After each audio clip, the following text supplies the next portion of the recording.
the Royal Code. Yeah, how you doing, So Pop? what's going on, man? I'm good. How you doing? I'm surviving right now. I'm living. I'm doing good. We living in like it feel like we in dang 1960s or something. It's looking crazy out everywhere you go. I seen somebody get hung from a tree or something in the middle of a college campus. Two Like it's people.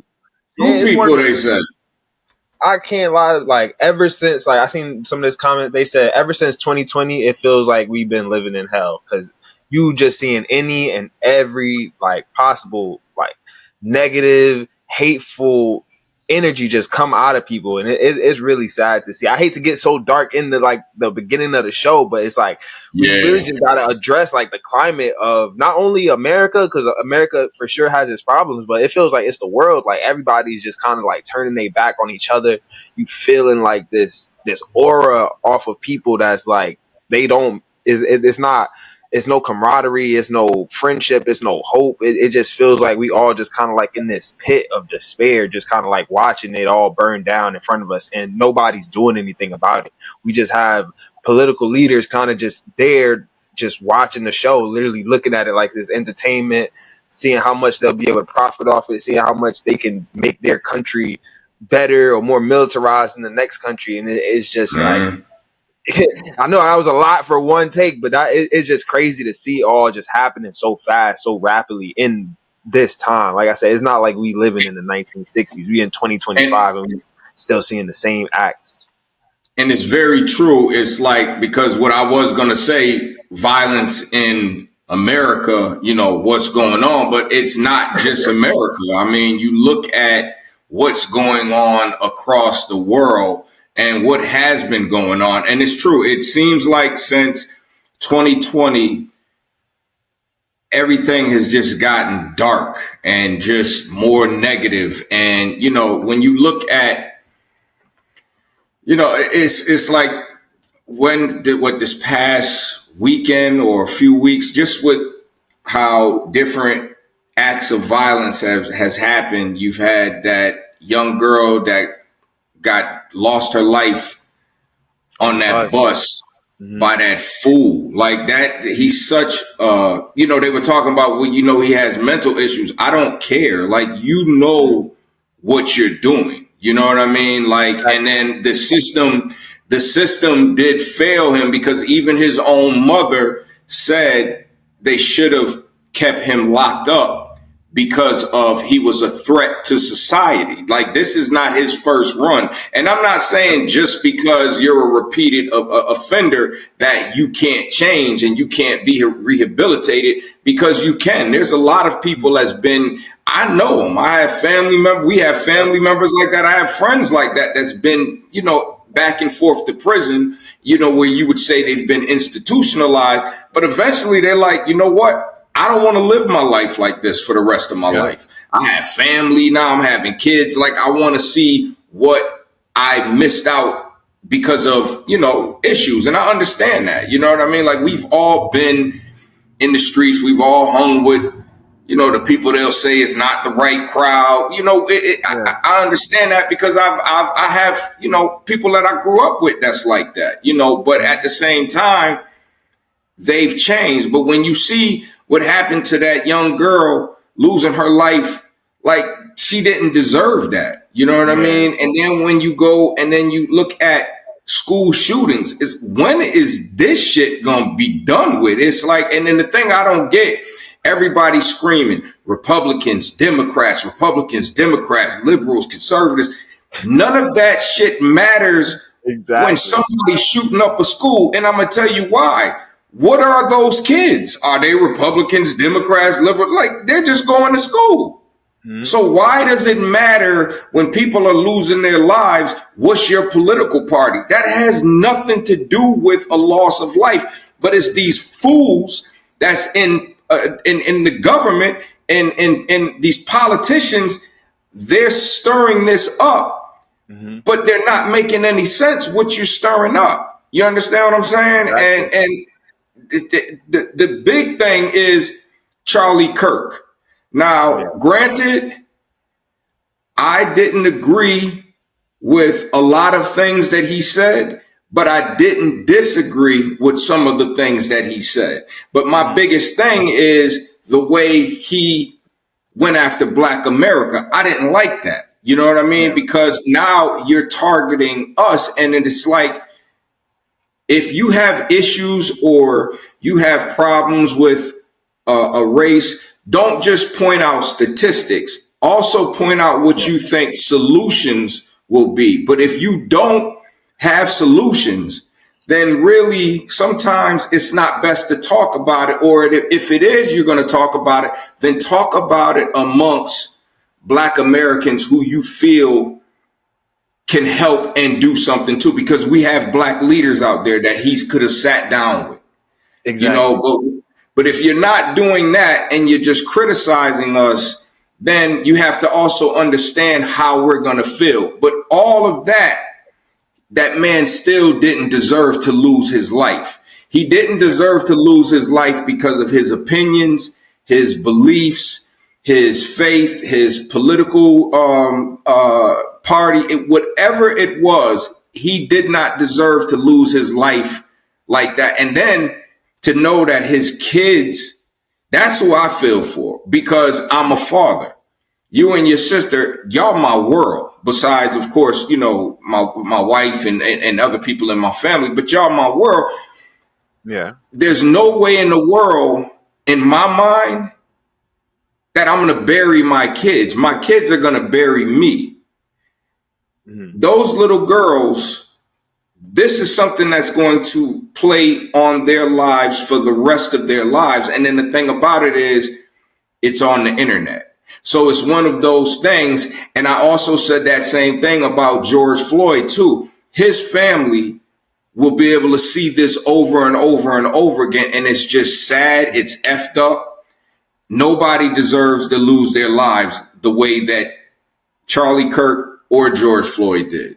So when you look at that, it's like, what's the solution? I hear everybody blaming everybody. I hear everybody pointing fingers, but I don't hear any accountability being taken. You know what I mean? And it has to be on both sides. It can't just be white America. It has to be Black America. It has to be Asian America. It has to be America as whole, Hispanic America. We all have to come together and figure this out. We can't just point the finger.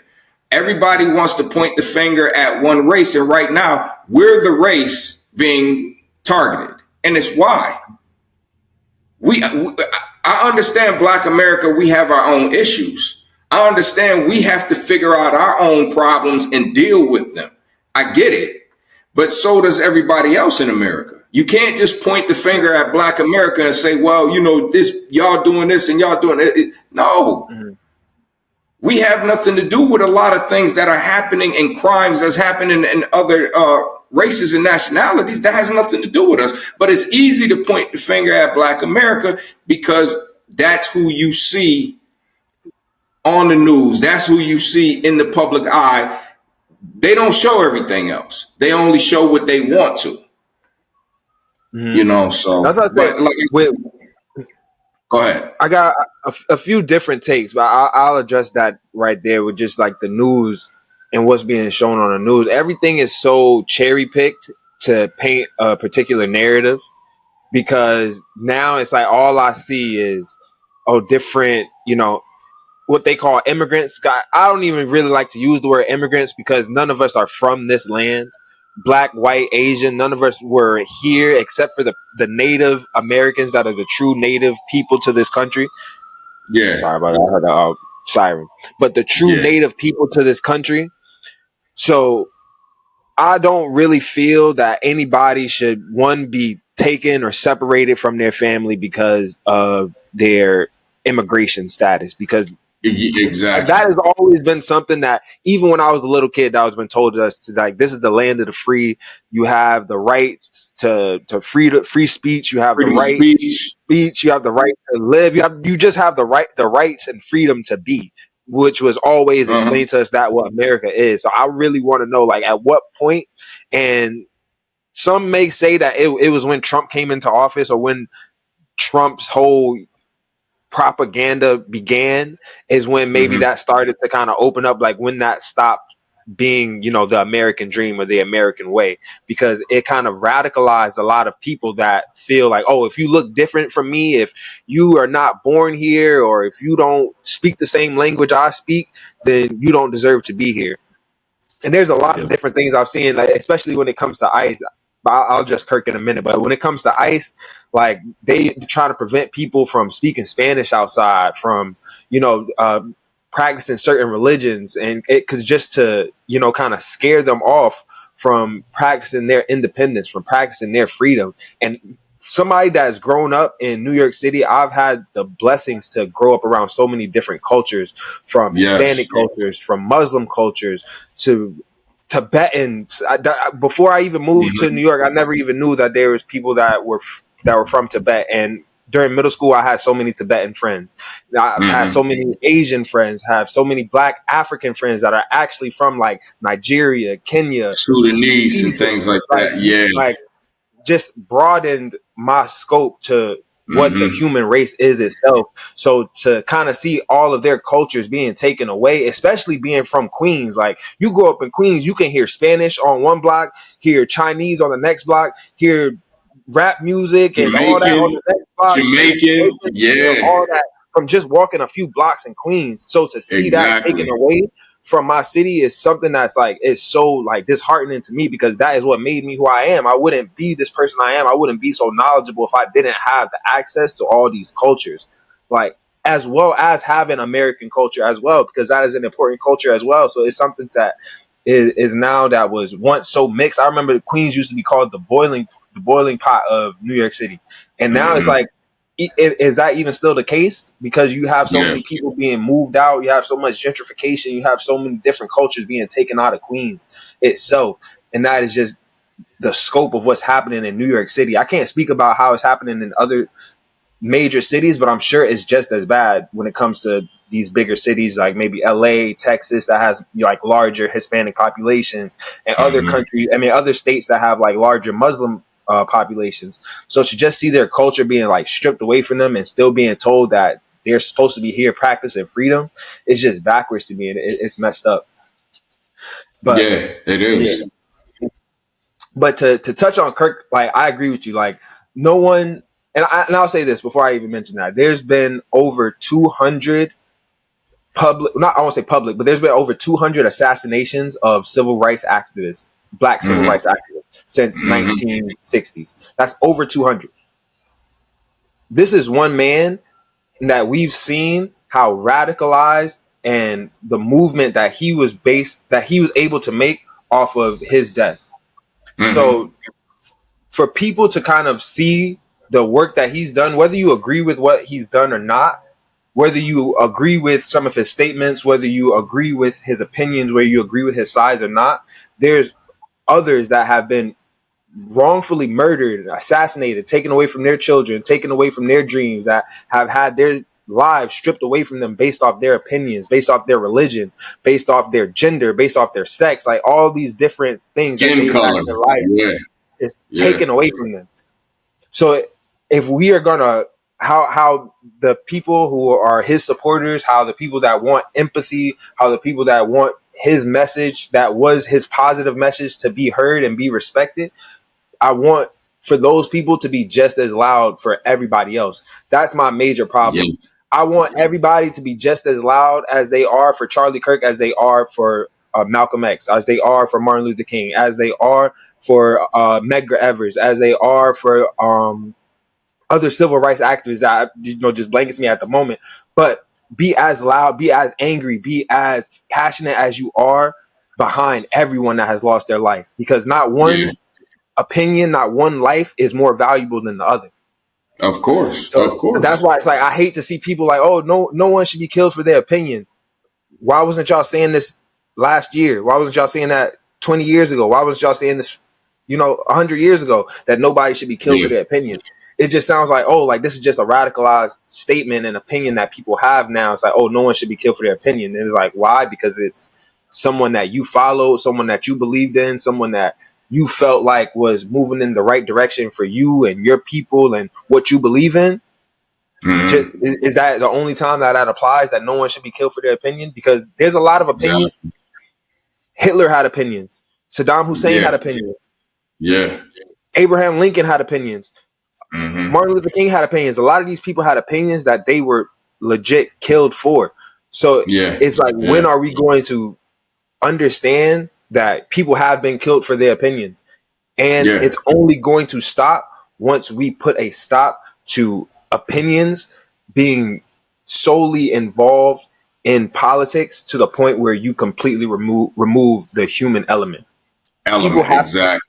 it's Exactly. exactly when you say, like, people will see a school shooting and they'll be, oh, was this is the left or this was the right? Like, why does that matter when a 5-year-old is getting a gun pointed to his face? What does that matter? Where's the human element that's being Exactly. taken out of politics, that you just like stop to think, oh, this, like you said, these aren't Republicans or Democrats at 5, 6, They're just kids 15, going to 16 school. years old. These kids don't even know anything about politics.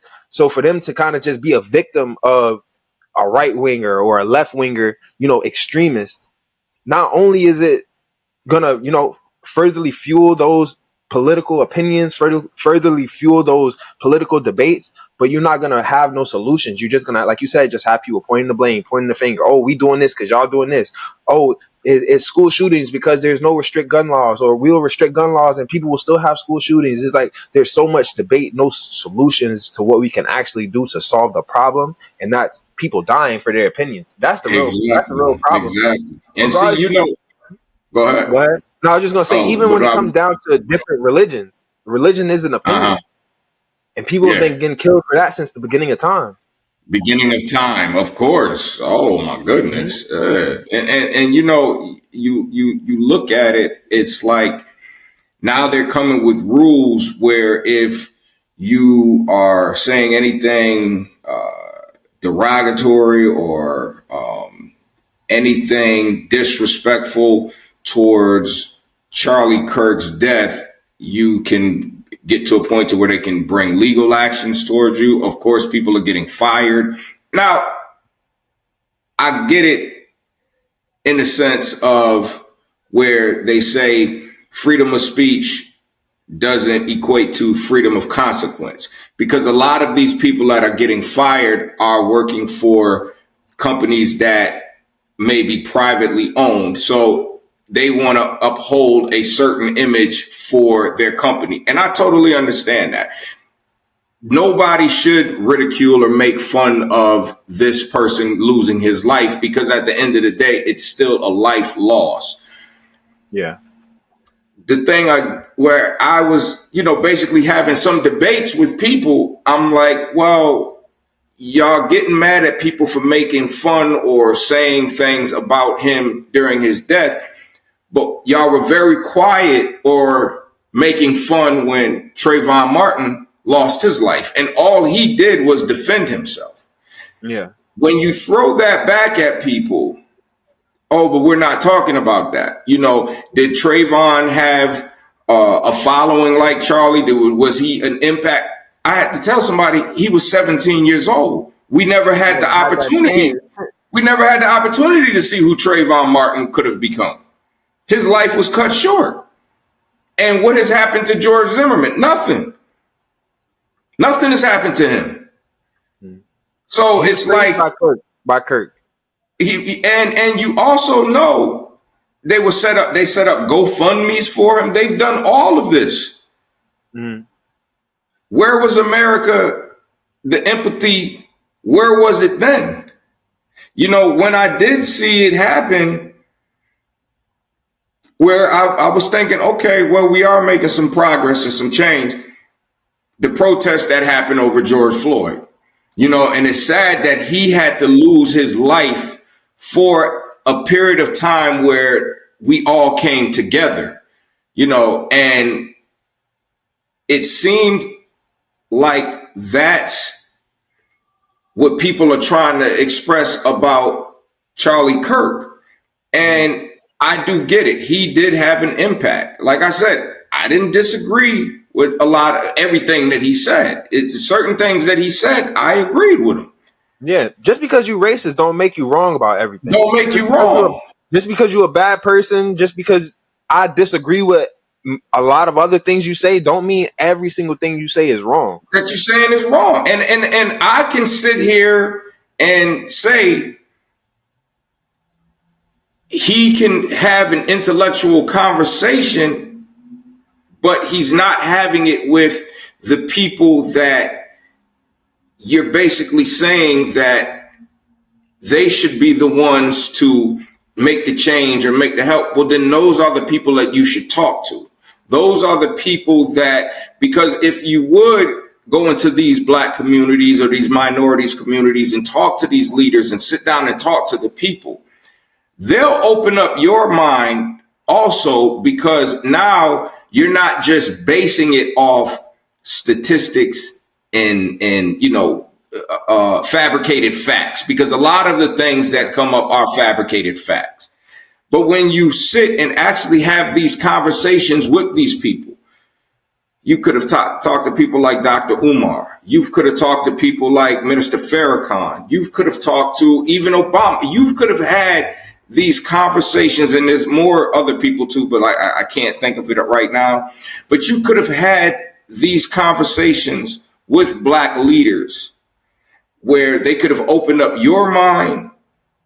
And then when you do relay this message, I think now it would have came from a different perspective. But when you say certain things about Black America, it's like us. If Black Americans decided we wanted to say something against the Jewish community, or if we wanted to say something against the Asian community, we're wrong. Yep. If all we're doing is just pointing out everything negative about them, what gives us the right to do that? You see what I'm saying? So,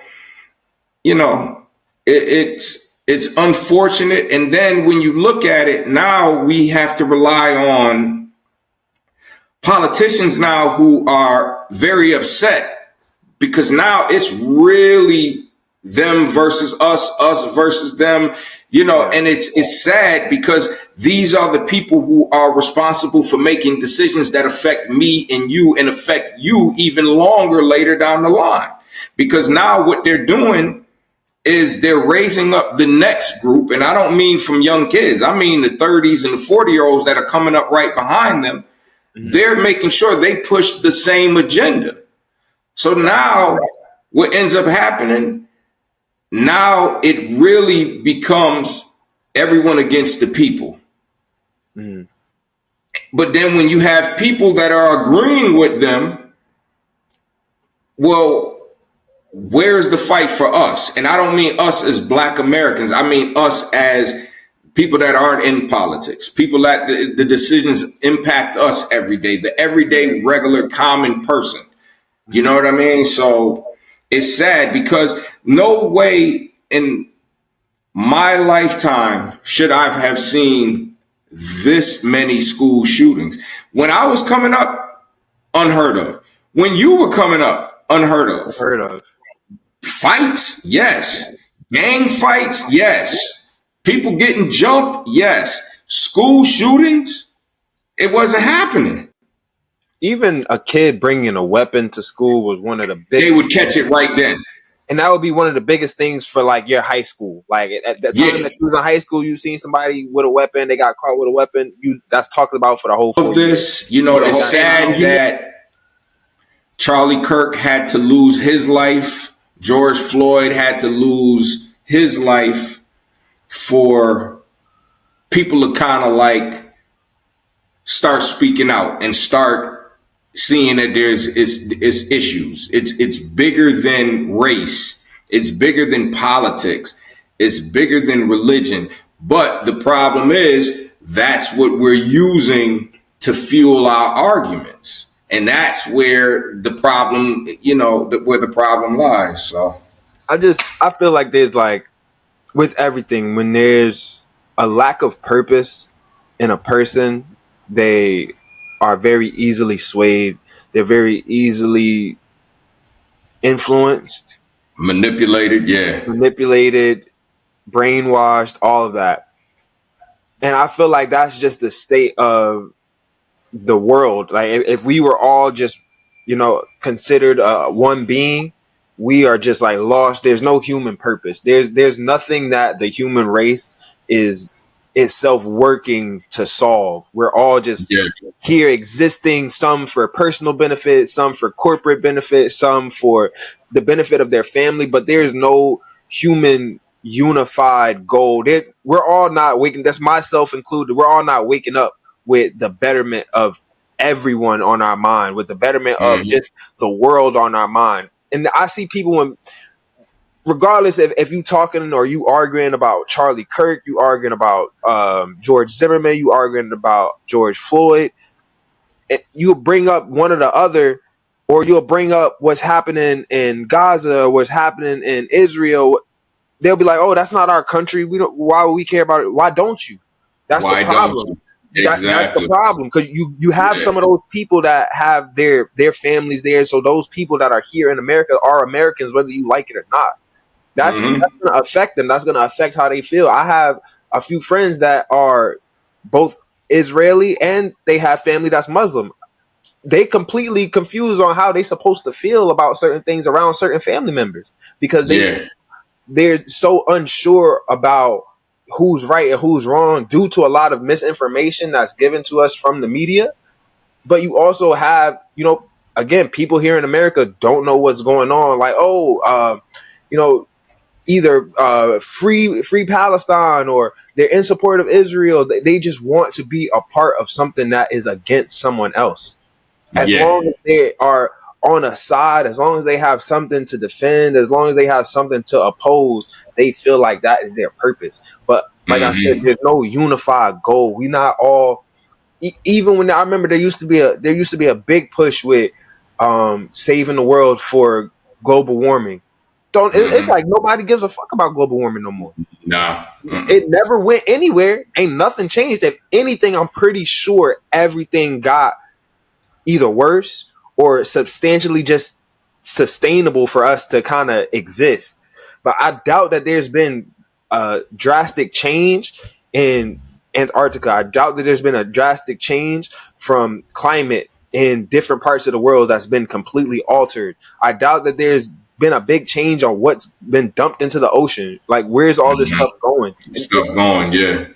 I'm pretty sure much of it hasn't changed from when I was, very much learning about this every day in school 10 years ago.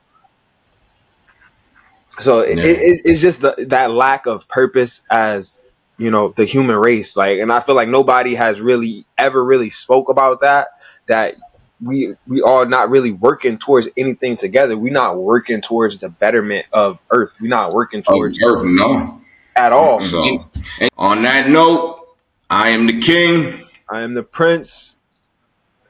This is chapter 13, A King to a Prince, the Royal Code. Y'all take care and be safe. Peace.